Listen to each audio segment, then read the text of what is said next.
my name's Sheriel Cordo, and this video is going to be showing you how to make your own digital book with some special effects and empowering the students to see themselves as authors and participants in their own story.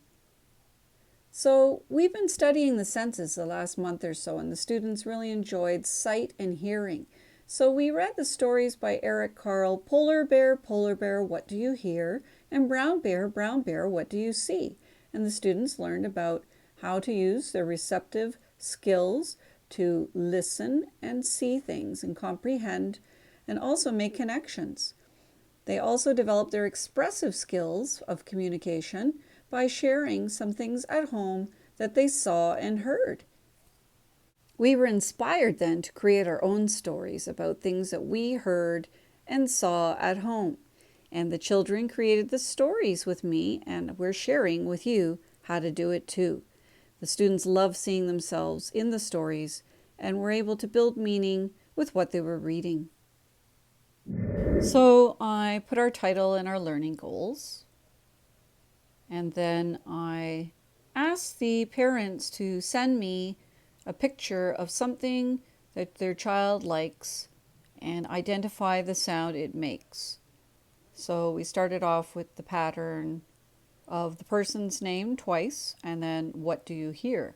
And I found a peck for nonverbal students to see that, and then also identifying the type of noise of the object in the story. So for example, Mrs. A, that's me, Mrs. A, what do you hear? And then the response, I hear a noisy TV playing near my ear.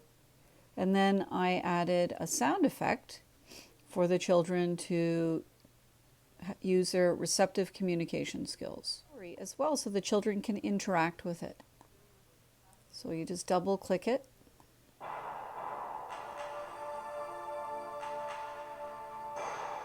In the actual story that I have the actual photos of the children with the permission of the parents. And they all sent me something that they have at home that they like that makes a sound. So this one was student, what do you hear? I hear the music radio crackling near my ear. So I was able to find a sound effect with that. And then play that.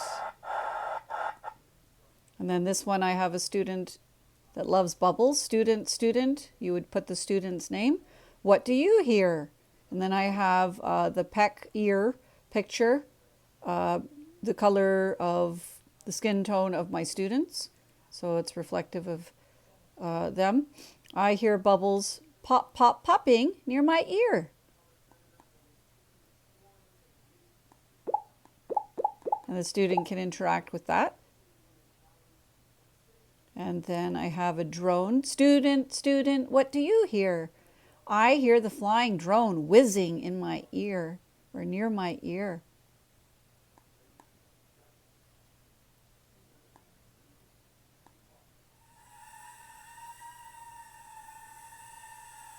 And then a few more. Student, what do you hear? I hear a loud computer game playing near my ear. So the students had to identify what the object was and then the type of sound that it could make. Students can get more personal as well. Student, what do you hear? I hear Sean playing music on the piano near my ear. So this student's sibling was playing the piano. And then you double click on the sound effect. The steps to making this type of shared digital book are as follows. Ask the students to take a photo of their favorite thing at home that makes a sound. And then include a photo of themselves as well and send it to you. In the email, have the students complete the pattern sentence, name, so their name, what do you hear? I hear a, whatever the type of sound is, what the object is, noise it makes, near my ear. And then add a peck or the picture for hearing with the ear and maybe the hand, and make sure it's the skin tone of the children in your class. And the pattern sentence with the photos per student. And then go to the site zapsplat.com and get the MP3 of the sounds you need, or the students, if they're capable of doing it, making the different sounds for what their objects were and the sounds that they make. And then put the file in a Google Drive folder, so the MP3, and then go to the slide, the Google slide that you're making this book from, and click Insert Audio and select the file. And then it will go on the slide. Enjoy reading the personalized pattern stories together when you're done. And they can practice using the sound effects. I know my students, when they heard their stories, they loved them and they were listening to them all the time, playing it back and reading it at home. And they loved when we got to choose a story. They would always pick this one because it was about them. And they were able to make connections personally and develop meaning because they were in it.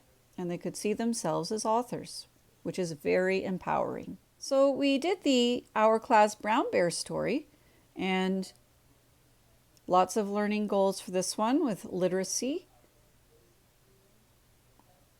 So it's Brown Bear story, but instead, Mrs. A, what do you see?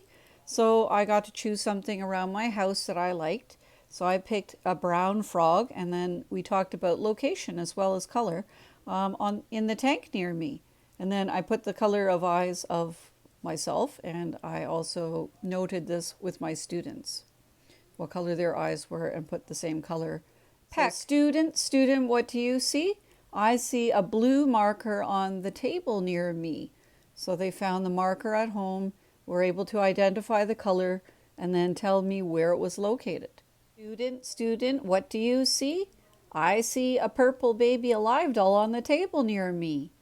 So the students really enjoyed reading this one as well and seeing their own photos in the actual slideshow that we made, and practice seeing the familiar patterns.